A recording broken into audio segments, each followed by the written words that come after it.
তো আশা করি আপনারা সবাই ভালো আছেন। এখন আমরা বাংলাদেশের নাগরিক হিসেবে আমরা কিন্তু চাই যে আসলে আমাদের বাংলাদেশের জনগণের সাথে যে অন্যায়গুলো হয়েছে, এই অন্যায়ের কিন্তু প্রত্যেকটা অন্যায়েরই কিন্তু আমরা বিচার চাই। ঠিক আছে?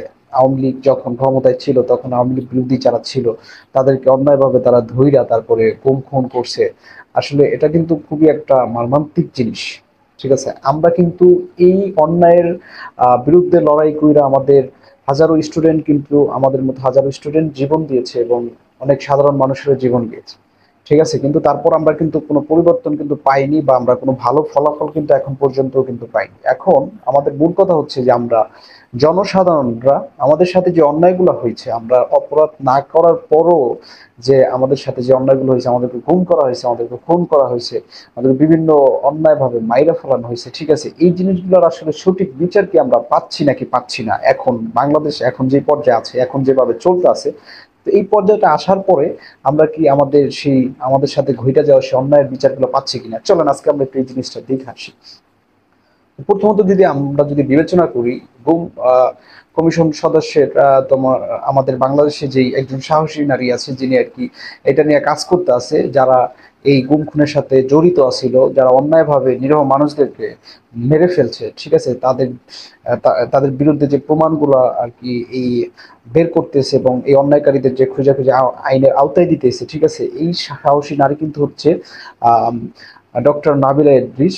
ইনি আমি মনে করি এই নাবিলা ইদ্রিস যদি না থাকতো, আপনারা কিন্তু স্ক্রিনে দেখতে পাচ্ছেন আসলে এই যে ডক্টর নাবিলা ইদ্রিসের জন্যই কিন্তু আজকে কিন্তু আমরা কিন্তু আস্তে আস্তে যে যারা এই গুম খুনের সাথে জড়িত আছিল, যারা আওয়ামী লীগ আমলের সময় যারা তাদের বিরোধী যে মানুষরা ছিল বা তাদের বিপক্ষে যারা কথা বলতো তাদেরকে অন্যায়ভাবে ধইরা নিয়ে যে তাদেরকে গুম খুন করতো, আসলে কিন্তু এই নাবিলা ইদ্রিসের জন্যই কিন্তু আজকে নিরীহ মানুষগুলো যে তখন অন্যায়ভাবে যে তারা অত্যাচার অত্যাচার ভোগ করছে, হ্যাঁ, তাদেরকে যে অন্যায়ভাবে মাইরে ফেলাইছে, এই জিনিসগুলো যারা করছে তাদেরকে কিন্তু তারা খুঁজা খুঁজা বাইর কইরা কিন্তু আইনের আওতায় দিয়া দিচ্ছে। ঠিক আছে? তো এরকম কিন্তু হাজারো যদি নাবিলা ইদ্রিস যদি আমাদের যদি বাংলাদেশে যদি জন্মায় এবং যদি তৈরি হয়, আমি মনে করি যে বাংলাদেশ ভালো একটা পর্যায়ের দিকে চলে যাবে। ঠিক আছে?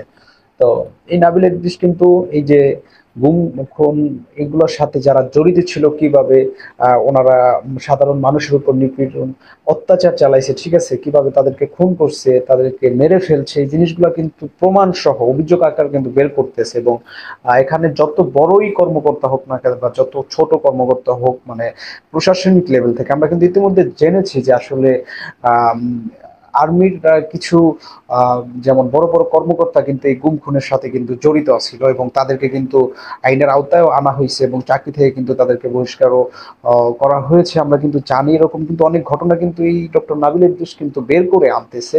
তো আসলে একটা জিনিসই মানে আমার আফসোস লাগে যে আমরা বাংলাদেশের নাগরিক, আমাদের বাংলাদেশ একটা স্বাধীন রাষ্ট্র। আসলে এই স্বাধীন রাষ্ট্রে আমাদের কথা বলার কোনো সুযোগ থাকে না। আমরা যদি সঠিক এবং সত্য কথা যদি আমরা যদি স্বাধীনভাবে যদি বলতে যাই, কেউ অন্যায় করতেছে সে অন্যায়ের বিরুদ্ধে যদি আমরা যদি রুখে দাঁড়াই এবং যদি আমরা সেই কথাগুলো বলতে যাই, তাহলে আমাদের উপরে মানে অত্যাচার নেমে আসে, অত্যাচারের ঝড় বয়ে নেমে আসে আমাদের উপরে। ঠিক আছে?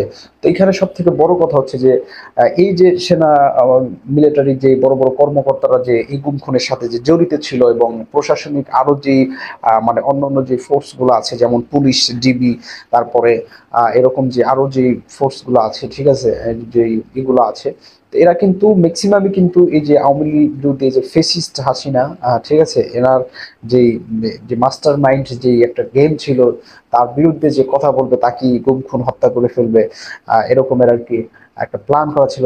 তাকে কিন্তু সে কিন্তু একা কিন্তু এই জিনিসগুলো করতে পারেনি, তাকে কিন্তু বিভিন্ন দিক থেকে সাহায্য করা হয়েছে। যেমন প্রশাসনিক দিক, বাংলাদেশের সব থেকে বা কোনো দেশের সব থেকে বড় নিরাপত্তা হচ্ছে ওই দেশের প্রশাসন।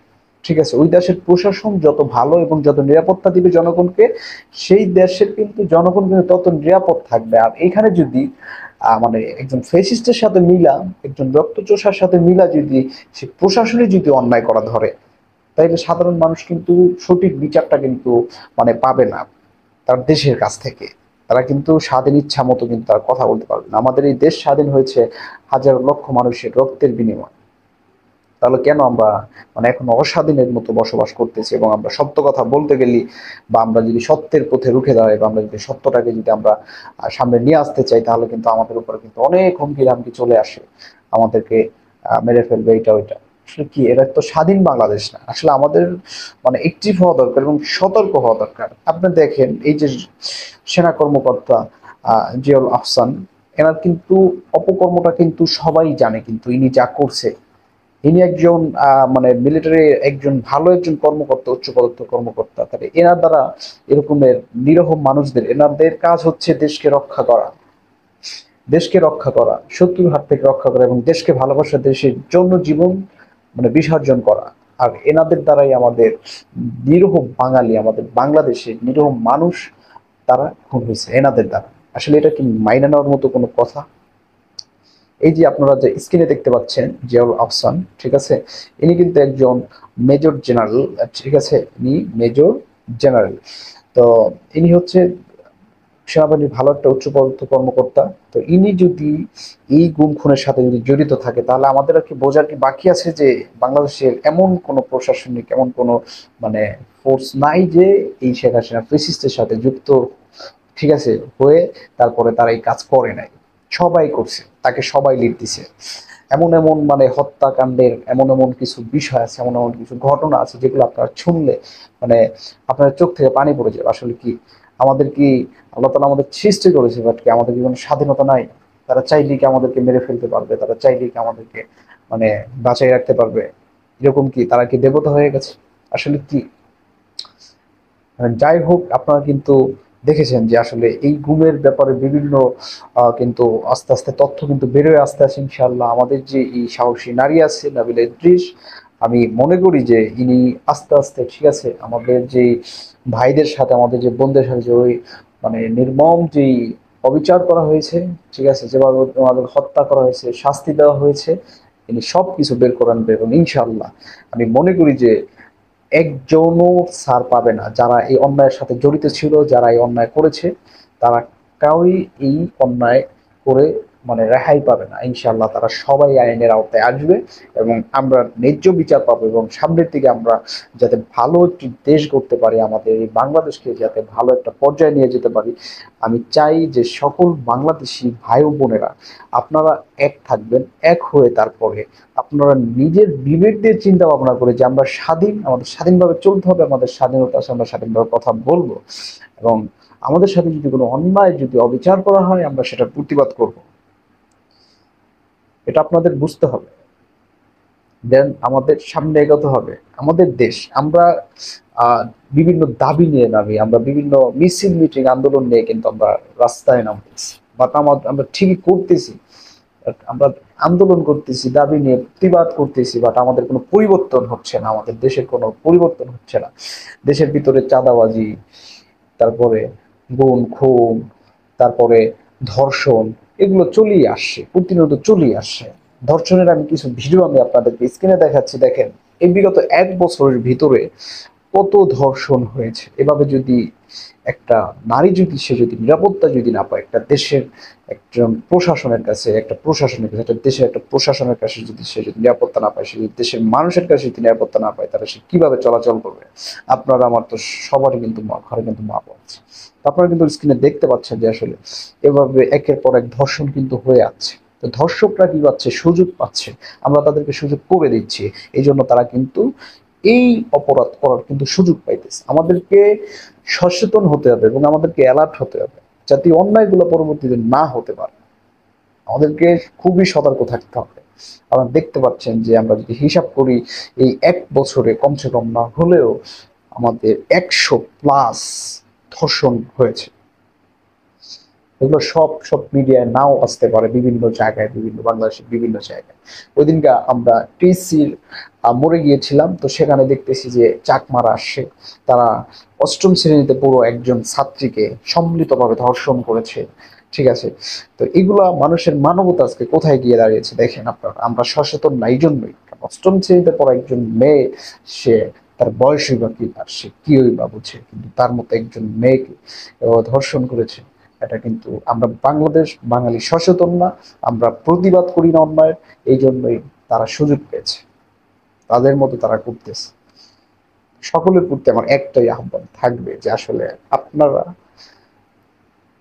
জাগ্রত হন এবং অন্যায়ের প্রতিবাদ করেন এবং সুন্দর একটি দেশ গড়ার চেষ্টা করেন, যাতে করে আমরা স্বাধীনই থাকতে পারি, আমরা স্বাধীনভাবে কথা বলতে পারি, আমরা সামনের দিকে এগিয়ে যেতে পারি এবং আমাদের স্বাধীনতার যে সম পরিমাণ থাকে এবং দেশের ভিতরে কোনো চাঁদাবাজি, কোনো দুর্নীতি, কোনো গুম খুন, কোনো ধর্ষক যেন না থাকতে পারে।